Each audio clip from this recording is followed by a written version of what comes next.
বন্ধুরা, welcome back আমাদের আজকের নতুন ভিডিও নিয়ে তোমাদের সামনে আবার উপস্থিত হয়েছি।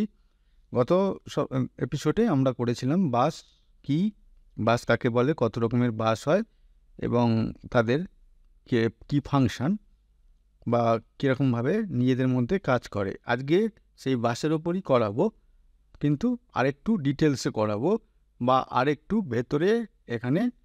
ভেতরের জিনিস করাবো, ভেতরে ঢুকবো। আজকে মেনলি দুটো জিনিস করাবো, একটা হচ্ছে বাস অপারেশন অ্যান্ড অ্যাপ্লিকেশান, আর একটা করাবো পোর্টস। বিভিন্ন পোর্ট হয় কম্পিউটারে, সেই পোর্ট সম্বন্ধে একটু পড়াবো। তো বাস অপারেশন অ্যান্ড অ্যাপ্লিকেশানে প্রথম যে জিনিসটা আছে, যে বাস অপারেশন বলতে কী বোঝায়। It refers to the process of transferring data between different components of a computer system using a bus. বিভিন্ন কম্পোনেন্টস, কম্পিউটারের মধ্যে যে বিভিন্ন কম্পোনেন্টস আছে তার মধ্যে তাদের নিজেদের মধ্যে যে ডাটা ট্রান্সফার, আদান প্রদান হয় বাসের মাধ্যমে, সেটাকেই বলে bus operation. The operation of a bus involves transmitting data, control signal and addressing information between the components.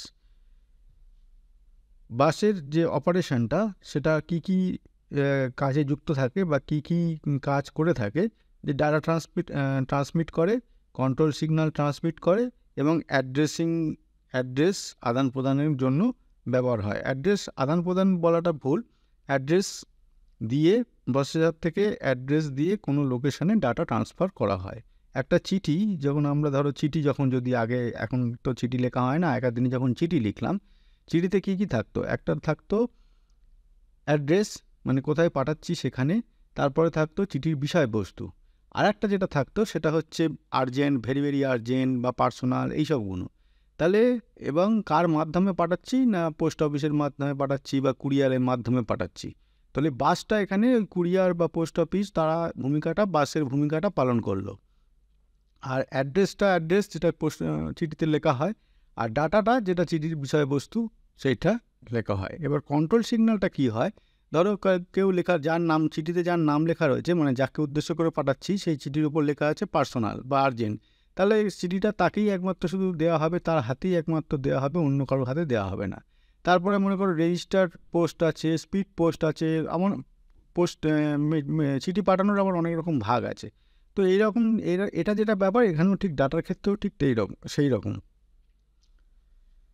এবার যে ডাটা যে পাঠানো হচ্ছে, আদান প্রদান হচ্ছে কম্পিউটার্সের বিভিন্ন কম্পোনেন্টের মধ্যে, প্রথম যেটা আমরা আসবো সেটা হচ্ছে মেমোরি অ্যাক্সেস। মেমোরির সঙ্গে কিভাবে ডাটা অ্যাক্সেস হয়, বাসের মাধ্যমে কিভাবে অ্যাক্সেস হয়। Buses are use to access the main memory of a computer system. Main memory, computer যে মেন মেমোরি আছে, সেটা বাসের মাধ্যমেই অ্যাক্সেস হয়ে থাকে। The processor sends the memory address on the address bus. তাহলে প্রসেসর থেকে একটা অ্যাড্রেস যাবে, যেটা কার মাধ্যমে যাবে, না যেটা অ্যাড্রেস বারের মাধ্যমে যাবে। এই যে অ্যাড্রেস বাসের মাধ্যমে যাবে।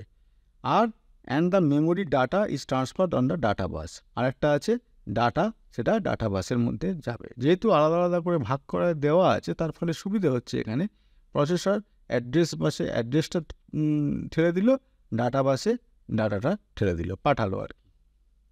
তাহলে এইভাবে মেমোরি অ্যাক্সেস হলো।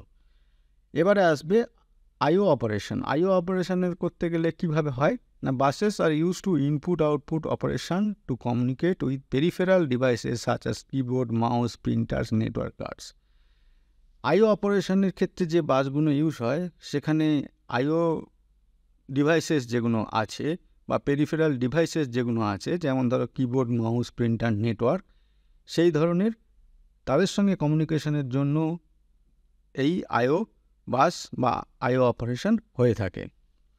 The data from the peripheral devices is transfer to the processor through the IO bus. তাহলে মেমোরি থেকে হোক বা প্রসেসর কোনো অ্যাড্রেস বাসে অ্যাড্রেস পাঠানো হোক, যাই হোক না কেন, এটা আইও বাসের মাধ্যমে হবে। এই সব ডিভাইসগুলো অ্যাক্সেস করার জন্য বা ডিভাইসে কোনো ইনফরমেশান বা ডাটা পাঠানোর জন্য, keyboard, mouse, printers, network cards, এইসবগুলোর ক্ষেত্রে। এরপরে আসবে সিস্টেম ইন্টারকানেক্ট। সিস্টেম ইন্টারকানেক্টটা কি, Now, buses are used to interconnect different components of a computer system such as the processor, memory and chipset.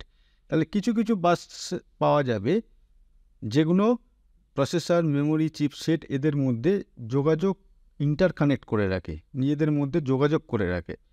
তাহলে এই ধরনের বাসকে বলা হবে system interconnect bus. The FSB, এটার যেটা মেনলি টেকনিক্যাল নাম, দ্য এফএসবি ফ্রন্ট সাইড বাস, যেটা আগে এপিসোডে দেখেছিলাম। FSB connects the processor to the North Bridge chipset, which is responsible for managing the memory and other components. তাহলে এখানে FSB সেই ভূমিকাটা পালন করে থাকে যেটা মেনলি প্রসেসরের নর্থ ব্রিজের সঙ্গে কানেকশানটা করে, এবং যেটা রেসপন্সিবল কিসের উপর রেসপন্সিবল থাকে না, managing memory and other components. Actually তোমরা এটা দেখলে বুঝতে পারছো, প্রথমে আমরা শুরু করেছিলাম সিস্টেম বাস আইও বাস দিয়ে, তারপর সিস্টেম বাসকে আবার ভেঙেছিলাম অ্যাড্রেস বার, ডাটা বার এবং কন্ট্রোল বাস, এই তিনটেতে। আবার আইও বাসকে ভেঙেছিলাম কিছু পার্টে। এখানে আবার তারপরেও আবার নতুন ডেফিনেশন তৈরি হচ্ছে, নতুন ভাগে ভাগ করা হচ্ছে। এই ভাগগুলো করে নেওয়ার একটাই সুবিধে যে আমাদের আলাদা আলাদা জায়গায় আলাদা আলাদা কাজের জন্য আলাদা আলাদা রেসপন্সিবিলিটি তাদের মধ্যে দেওয়া থাকবে এবং তারা সেই অনুযায়ী কাজ করবে। তার মানে একটার সঙ্গে আরেকটা গোলাবে না। এরপরে আসবে ক্যাশ অপারেশন। ক্যাশ মেমোরি থাকে কম্পিউটারে, জানো। ক্যাশ মেমোরি অপারেশন যদি করতে হয় তাহলে কি হবে না, bus are used for cache operation in modern processor. Modern প্রসেসরে ক্যাশ মেমোরি অপারেশন করার জন্য আলাদা করে বাস করা থাকে, design. The cache memory is connected to the processor through the BSB. আগেরটা এখানে কিন্তু ছিল এফএসবির মাধ্যমে, এখানে হলো বিএসবির মাধ্যমে, ব্যাকসাইড বাস। এটাও আগের দিন পড়িয়েছি।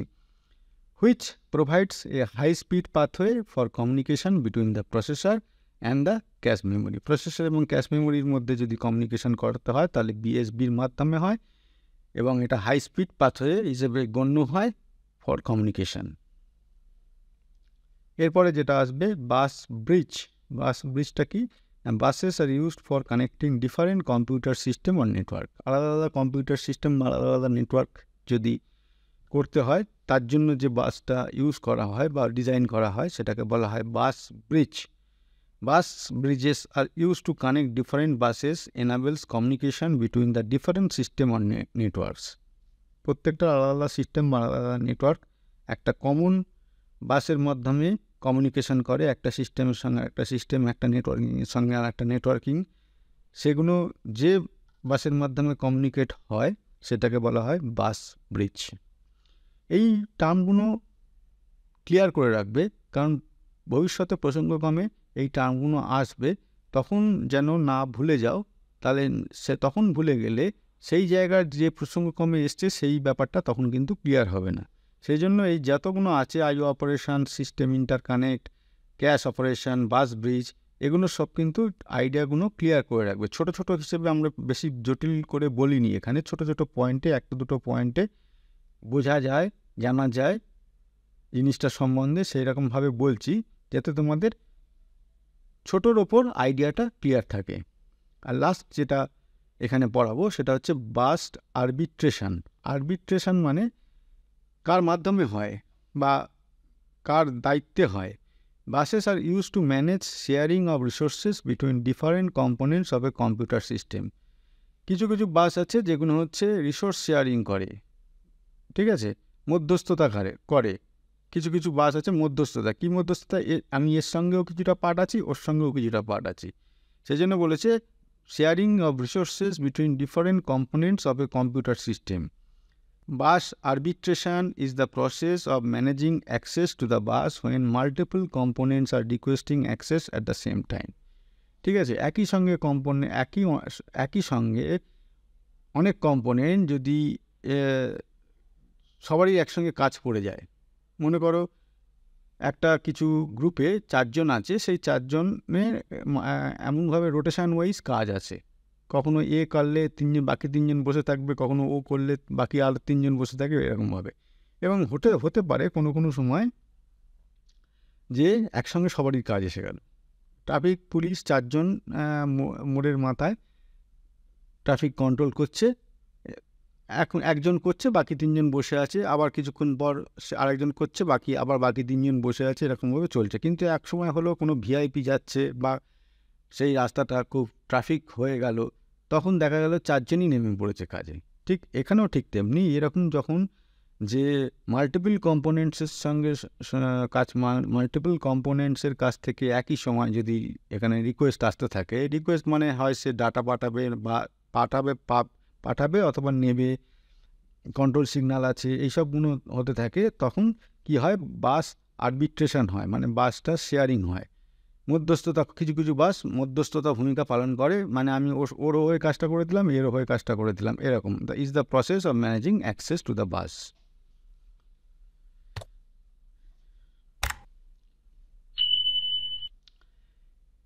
এরপরে যেটা আসবো, যেটা আমি প্রথমে বললাম যে আজকে দুটো পার্ট পড়াবো, একটা হচ্ছে বাস অপারেশন অ্যান্ড অ্যাপ্লিকেশন, আর দ্বিতীয়টা হচ্ছে পোর্টস।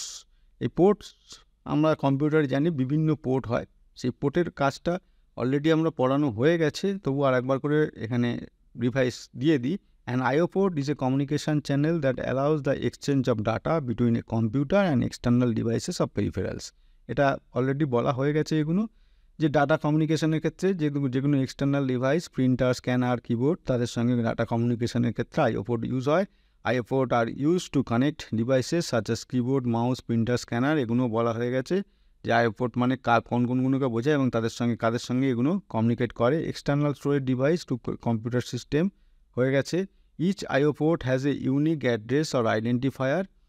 প্রত্যেকটা আইও পোর্ট, এটা ইম্পর্টেন্ট, প্রত্যেকটা IO port has a unique address or identifier. প্রত্যেকটা আইও পোর্ট, নাহলে তো গুলিয়ে যাবে, মানে প্রসেসর বুঝবে কী করে যে আমার এই পোর্ট থেকে, প্রিন্টার পোর্ট থেকে প্রিন্টিংয়ের জন্য কিছু সিগন্যাল আসছে, না কিবোর্ডের পোর্ট থেকে, কিবোর্ডও এক্সটার্নাল আইও পেরিফেরাল ডিভাইসেস, মাউসও পেরিফেরাল ডিভাইসেস, প্রিন্টারও পেরিফেরাল ডিভাইসেস, স্ক্যানারও পেরিফেরাল ডিভাইসেস। তাহলে কোনটা থেকে আসছে সেটা কি করে প্রসেসর বুঝবে, এবং সেই অনুযায়ী প্রসেসর কাজ করবে আগে, এবং আদার্স কম্পোনেন্টকে দিয়ে কাজ করাবে, কি করে বুঝবে না? সেই জন্য প্রত্যেক আইও পোর্টে has a unique address or identifier which is used by the operating system and application to communicate with the peripheral devices. যে ইউনিক অ্যাড্রেসটা অপারেটিং সিস্টেম জানে এবং ব্যবহার করে, এবং অ্যাপ্লিকেশান জানে সেটা সে ব্যবহার করে। যেমন ধরো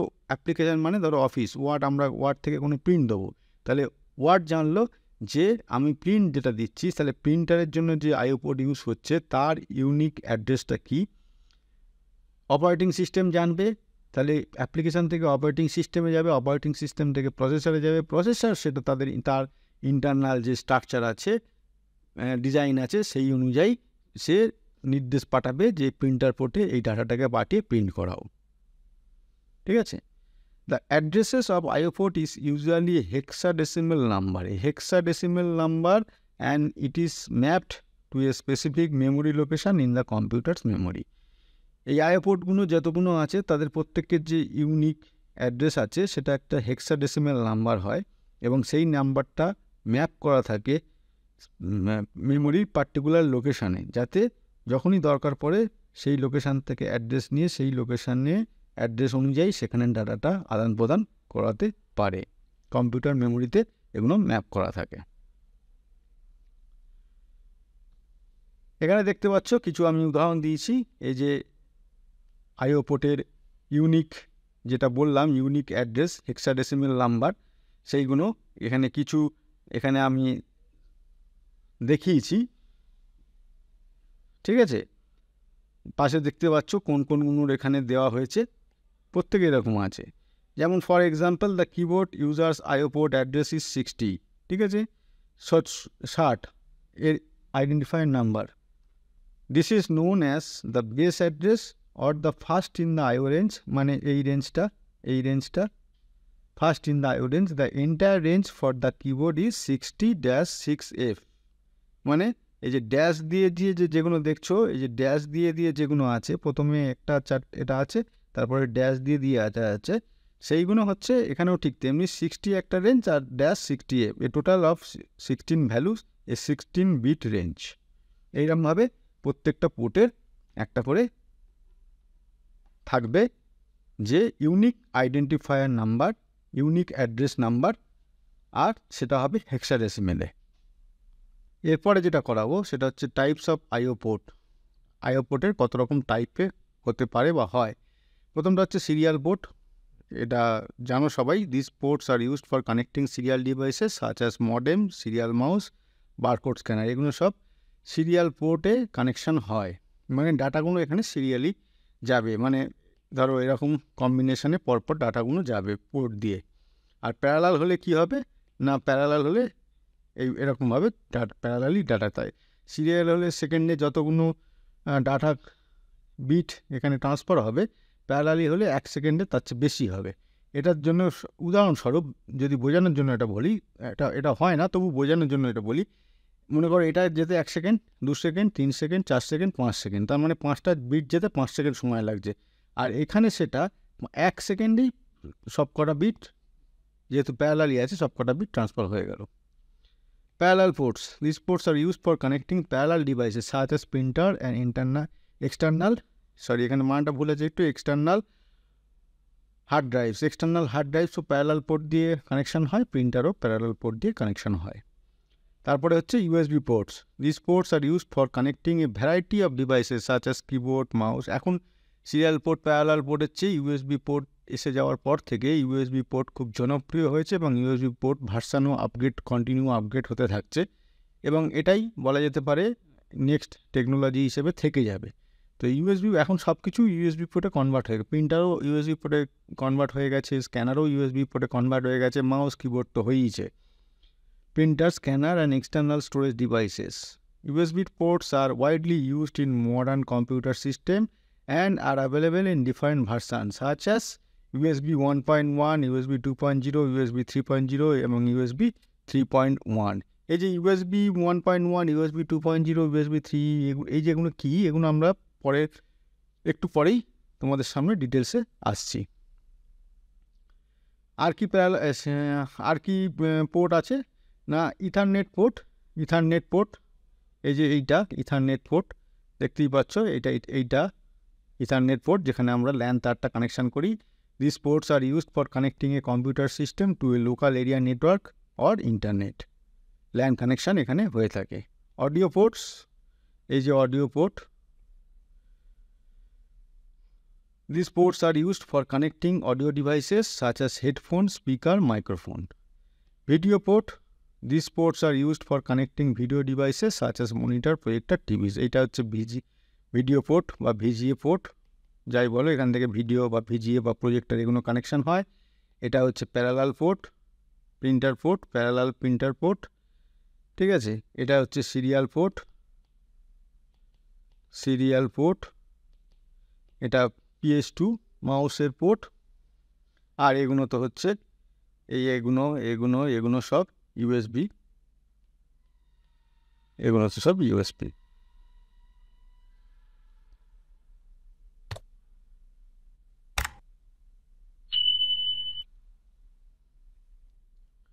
তাহলে এইগুলো হচ্ছে টাইপস অফ আইও পোর্টের মধ্যে এইগুলো পোর্টগুলো আমরা সাধারণত দেখতে পাই। Serial port, parallel port, USB port, ethernet port, audio port, video port, এগুলো সাধারণত ইন জেনারেল দেখতে পাই। এবার যেটা বলেছিলাম, এখানে যে ইউএসবির এই যে ভার্সানগুলো দিয়েছি, এই ভার্সানগুলো কী এবং তার কী ফিচার্স, সেগুলো এরপরে দেখে নেবো। এখানে দেখো বাঁদিকে একটা আমি এখানে টেবিল দিয়ে দিয়েছি, ইউএসবি 1.0, ইউএসবি 1.120, এগুলো ওই ইউএসবি পোর্টে কানেকশান করলে কত স্পিডে ডাটা কানেক্টেড হবে বা ডাটা আদান প্রদান হবে, তার একটা হিসেব এখানে এই চার্টের মাধ্যমে তুলে ধরেছি। দেখতে পাচ্ছ যত টেকনোলজি এগিয়েছে, মানে ইউএসবি 1.0-তে যা ছিল আর ইউএসবি 3.2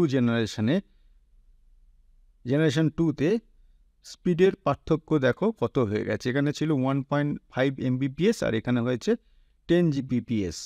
আচ্ছা, এটার মানে হচ্ছে যে মাদারবোর্ডে ধরো বললো যে আমি USB 3 সাপোর্ট করবে, তার মানে তার ইউএসবি পোর্টগুলো, এই যে ইউএসবি পোর্টগুলো আছে, এখানে যে ইউএসবি পোর্টগুলো আছে সেগুলো USB 3 সাপোর্ট হয়ে গেল। তার মানে তার মধ্যে দিয়ে ডাটা স্পিড 10 Gbps-এ ট্রান্সফার হবে। এবার এমন একটা আমি পেন ড্রাইভ লাগালাম, দেখলাম যে ডাটা হচ্ছে একটু তাড়াতাড়ি, কিন্তু সেরকম কিছুতে হচ্ছে না। হবে কি করে?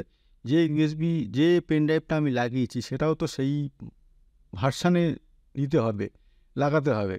আমি পেন ড্রাইভটা লাগিয়েছি পুরনো আমলের, পুরনো যে ভার্সান সেইখানটার, আর পোর্টটা আছে যে মাদারবোর্ডে বা যে সিস্টেমে আমি লাগাচ্ছি সেখানে আছে ইউএসবি 3.0 জেনারেশন 1 অথবা ইউএসবি 3.2 জেনারেশন 2।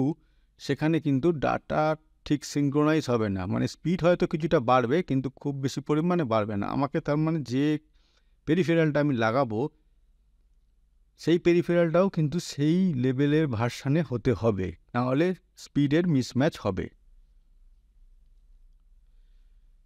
এবার এই পোর্ট সম্বন্ধে একটু বলি। In terms of USB power specification, standard USB 1.0 or 2.0 port contents 4 pin. তার মানে এই দুটোতে হচ্ছে 4টে পিনের থাকে। And the applicable USB cable has 4 wires. 4টের জন্য 4 পিন এবং তার জন্য কেবল থাকবে 4 ওয়্যার্স, 4টে cable. The inner pins carry data. ভেতরের পিন দুটো কী করে? ডাটা ক্যারি করে, ডি প্লাস এবং ডি মাইনাস যেটা হিসেবে চিহ্নিতকরণ করা হয়। এবং আউটার পিনস মানে ধরো যদি এরকম 4টে পিন থাকে, ইউএসবি ওই পোর্টটার মধ্যে, এই যে ইউএসবির এই পোর্টটার মধ্যে ভেতরের দুটো এটা হচ্ছে ডি প্লাস, এটা ডি মাইনাস, আর এই বাইরের দুটো এইটা হচ্ছে পাওয়ার, মনে করো পজিটিভ, আর এটাও পাওয়ার নেগেটিভ। ঠিক আছে? এই আউটার পিন দুটো কত পাওয়ার প্রোভাইড করে? 5 ভোল্ট পাওয়ার সাপ্লাই, 5 ভোল্টের power supply. However, USB 3.0 ports include an additional row of 5 pins.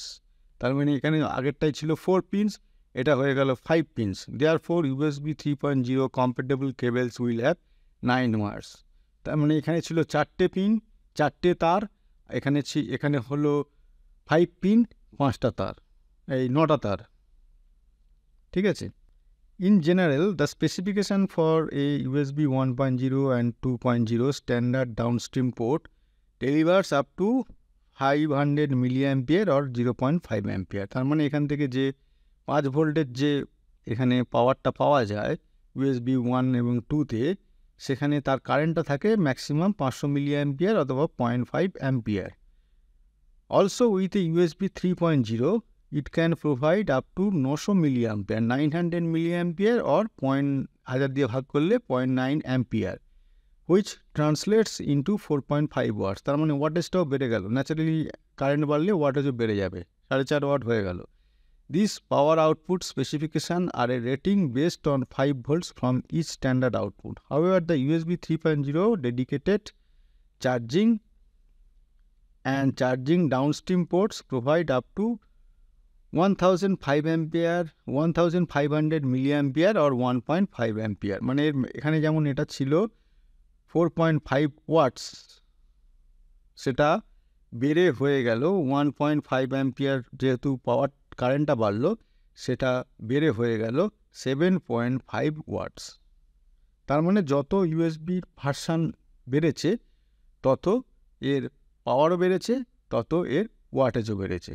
R power R wattage কী করে কেন বেড়েছে? না, এর মধ্যে দিয়ে কারেন্টটা বেশি কারেন্ট ক্ষমতা সম্পন্ন হয়ে তৈরি হচ্ছে, তার ফলে বেশি কারেন্ট বাড়ছে, তার সঙ্গে পাওয়ার বাড়ছে, তার সঙ্গে ওয়াটেজ বাড়ছে।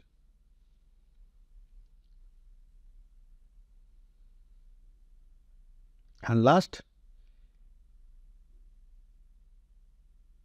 the universal serial bus is not only a method of transferring data but power as well. যেহেতু ওখানে ডাটা এবং পাওয়ার দুটোই থাকে, সুতরাং ডাটাও ট্রান্সফার হতে পারে, পাওয়ার ট্রান্সফার হতে পারে। পাওয়ার আমরা কখন ট্রান্সফার করি বা কী হিসেবে করি? Except for mobile devices manufactured by Apple, all current smartphone models utilize a USB port for charging, data transfer and even sharing their network connection. Apple ছাড়া বাকি যে অ্যান্ড্রয়েড ফোনগুলো আছে সেগুলো ওই ইউএসবির মধ্যে যে 4টে পিন থাকুক, 5টা পিন থাকুক, প্রত্যেকটা পিন ইউটিলাইজ করেই তাদের পয়েন্টে কানেকশানটা সেইভাবে তৈরি করা হয়। মানে তাদের যে ডাটা কেবলটা তৈরি করা হয় সেই স্মার্টফোনের জন্য, সেই ডাটা কেবলটা ওর সঙ্গে ম্যাচ করেই তৈরি করানো হয়। তার ফলে কী হলো? পাওয়ারের পিনের জন্য পাওয়ার নিতে পারলো, আর ডাটা পিনের জন্য ডাটা ট্রান্সফারের কাজে লাগাতে পারলো মোবাইল কোম্পানিগুলো বা মোবাইল ফোনগুলো। তার ফলে এই জন্য বলেছে USB port for charging data transfer. এবং আরেকটা যেটা করতে পারা যায় সেখানে হচ্ছে ইউএসবি কেবল দিয়ে অথবা ব্লুটুথ দিয়ে সেই মোবাইলের নেটওয়ার্কটা কম্পিউটারে ট্রান্সফার করে কম্পিউটারের নেটেরও কানেকশান করা যায়। ব্লুটুথ হলে তো অবশ্যই ইউএসবি কেবল লাগছে না। যদি আমি ইউএসবি কেবলের থ্রু দিয়ে করি তখন সেখানে মোবাইল নেটওয়ার্কটাও ট্রান্সফার করা যায়। Some devices only use USB as a method of power transfer. এর মধ্যে কিছু কিছু ডিভাইস আছে যেগুলো ডাটা পিনটাকে ইউজ করা হয় না, শুধু চার্জিংয়ের জন্য ইউএসবির চার্জিং পিনগুলো ইউজ করা হয়। কেন? ফর এক্সাম্পল পাওয়ার ব্যাঙ্ক যখন আমরা কোনো ধরো ল্যাপটপের সঙ্গে লাগিয়ে দিলাম বা কম্পিউটারের সঙ্গে লাগিয়ে দিলাম, তখন কি হয় না আমরা শুধু ওই পাওয়ারের পিন দুটো ইউজ করলাম, বাকিগুলো করলাম না। মানে এমনভাবেই এটা হয়েছে আর কি, এমনভাবে ম্যানুফ্যাকচার হয়েছে শুধু পাওয়ারের পিন দুটো ইউজ হবে, ডাটা পিন ইউজ হবে না। ডাটা পিন ইউজ হলে ক্ষতি কী না, plenty of devices that transfer no data at all still use USB for charging. This also means that there are some cables strictly designed for power transfer only lack the wiring for data transfer. Moreover, in some cases, it is preferable to use USB cables that can only transfer power, since it prevents hackers and malicious software from infecting your device. কেন data পিনটা তারা use করে না? দেখতে ইউএসবির মতো, কানেক্টারটা USB কানেক্টারই বলে, সব কিছু ঠিক আছে, কিন্তু দেখা যাবে যে সেই চার্জিং কেবলটা যখন আমরা মোবাইলের সঙ্গে লাগাচ্ছি সেখানে ডাটা ট্রান্সফার করা যাচ্ছে না, শুধুমাত্র চার্জ দেওয়া যাচ্ছে। কেন না, এটা জেনে শুনেই তৈরি করে। এই কারণে তৈরি করে, অনেক সময় কি হয়, ডাটার যে মুহূর্তে ডাটার পিন দুটো যদি সেই চার্জিং কেবলে থাকে, সেটা যদি আমরা মনে করো ল্যাপটপের কোনো ইউএসবি পোর্টে দিলাম, তখন ল্যাপটপ থেকে কোনো ম্যালিশিয়াস সফটওয়্যার বলো বা ল্যাপটপটা কোনো কারণে কেউ যদি অনলাইন থাকে সেই সময় যদি কেউ হ্যাক করে, তাহলে ল্যাপটপের থ্রু দিয়ে মোবাইলটাও হ্যাক হয়ে যাবে। সেই জন্য ডাটা পিন অনেক কোম্পানি চার্জিং কেবল বানায় যেগুলো ডাটা পিনটা অ্যাক্টিভ থাকে না, শুধুমাত্র চার্জিং পয়েন্ট দুটো অ্যাক্টিভ থাকে। তার মানে এই মাঝের দুটো, এই দুটো অ্যাক্টিভ থাকে না, শুধুমাত্র এই বাইরের দুটো এখানে অ্যাক্টিভ থাকে। তার ফলে সেই ইউএসবি পোর্টটা যখন ল্যাপটপে বা সেই কম্পিউটারে বা কোনো সিস্টেমে লাগালাম, সেখানে শুধু চার্জই হলো, ডাটা ট্রান্সফার হলো না। আদারওয়াইজ বেশিরভাগ ক্ষেত্রে সবকটা পিনই কাজে লাগানো হয়, সেইভাবে চার্জিং কেবেলগুলোকে বানানো হয়। পাওয়ার হলো, যদি আমরা পাওয়ার ব্যাঙ্ক চার্জ দিতে চাই পাওয়ার হলো, বা মোবাইল চার্জ দিতে চাই মোবাইল চার্জ হলো, আর যদি ডাটাও সেখানে আদান প্রদান করতে চাই তাহলে সেটাকে অ্যাক্টিভ করে ডাটাও আমরা আদান প্রদান করতে পারি। তাহলে এই হচ্ছে ইউএসবির, এই যে এখানে দেখিয়েছি এতগুলো পোর্ট, ইউএসবি 1.1, ইউএসবি 2.0, 3, এসবগুলোর স্পেসিফিকেশান বা ফিচার্স, এগুলোর মানে কি এবং কি পারপাসে এগুলো ইউজ হয়। ঠিক আছে, তার মানে যত এখানে ভার্সান এগিয়েছে এই ইউএসবি 1.0 থেকে শুরু করে, তত তার পাওয়ার বা কারেন্ট বেড়েছে, তত তার পাওয়ার বেড়েছে, তত তার ওয়াটেজ বেরিয়েছে, এবং পিন সংখ্যাও বেড়েছে। 4টে পিন, 5টা পিন, 4টে ওয়্যার, 9টা ওয়্যার, এরকমভাবে এগুলোও বেড়েছে। ঠিক আছে, তো আজকে এই দুটো এখানে আর বেশি পড়াচ্ছি না, এই যে দুটোই এখানে করালাম, বাস অপারেশন অ্যান্ড পোর্টস। এই পোর্টস শেষ হলো না, আরও কয়েকটা এপিসোডে নিয়ে আমরা পোর্টসটা কমপ্লিট করব। আরও কিছু জিনিস সেখানে পোর্টসের সম্বন্ধে জানা আছে বা বাসের সম্বন্ধেও জানা আছে, সেগুলো আমরা আরও কয়েকটা এপিসোডে কমপ্লিট করব। তার মানে পরের দিন আবার এর ওপর নতুন টপিক নিয়ে আমরা ঠিক সময় তোমাদের সামনে ভিডিও নিয়ে উপস্থিত হব। তো আজকে এই পর্যন্ত বন্ধুরা, থ্যাংক ইউ।